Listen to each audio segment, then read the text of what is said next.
As many of you already understand, the Anunnaki are the extraterrestrial civilization generally responsible for the alteration of your genetic structure, which fundamentally was to aid and assist them in mining minerals, gold in particular, that would allow them to alter the weather patterns of their own planet and make adjustments in that way to their energy fields. Now,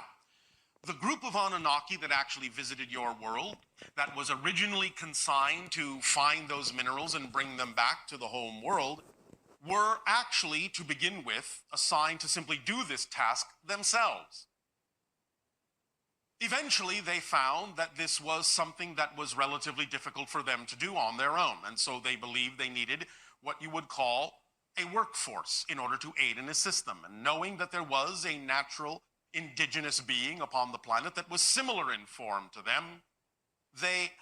understood that they could genetically alter it to aid and assist them in this way by upgrading it, so to speak, to something more similar to their own form, and thus, by creating that force, allow that force to work in the mines to extract the gold and other minerals that they require, eventually also developing a long-term relationship with them in a variety of ways, even to the point of companionship many, many years after that. Now, this began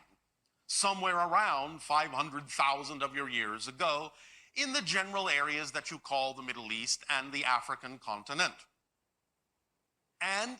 those branches of the hominid species that were not altered genetically by the Anunnaki evolved on their own in parallel to the human beings on your planet that the Anunnaki had created, and those that were not altered eventually evolved into the form you now call Sasquatch. So the idea is that if you had not been altered at all, today you would all be Sasquatch. But because you were altered, because you were evolved in that way, you became human beings.